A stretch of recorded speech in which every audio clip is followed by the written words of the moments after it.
જય શ્રી કૃષ્ણ, જય દ્વારકાધીશ મિત્રો. આજે આપણે અધ્યાય 16નો છઠ્ઠો શ્લોક સમજીશું. દૌ ઉત્સર્ગ લોકેસ્મિન ન દેવ આસુર એવ ચ દેવ વિસ્તરશ પ્રોક્ત આસુરમ પાર્થ મે શૃણુ. હે પાર્થ, આ જગતમાં સર્જન પામેલા જીવો બે પ્રકારના હોય છે. એક દેવી કહેવાય છે અને બીજો આસુરી કહેવાય છે. મેં અગાઉ તને દેવી ગુણો વિસ્તારથી સમજાવ્યા છે. હવે મારી પાસેથી આસુરી ગુણો વિશે સાંભળ.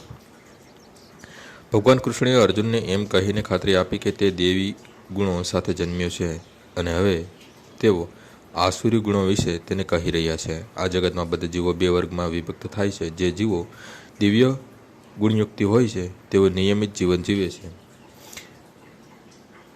એટલે કે તેઓ શાસ્ત્ર તથા આચાર્યો દ્વારા બતાવવામાં આવેલા આદેશો અનુસાર છે.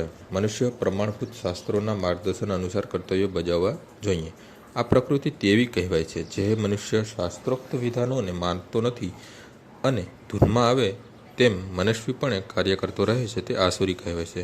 શાસ્ત્રોના નિયામક સિદ્ધાંતો પ્રમાણે આજ્ઞાંકિત હોવું તે સિવાય અન્ય કોઈ કસોટી નથી.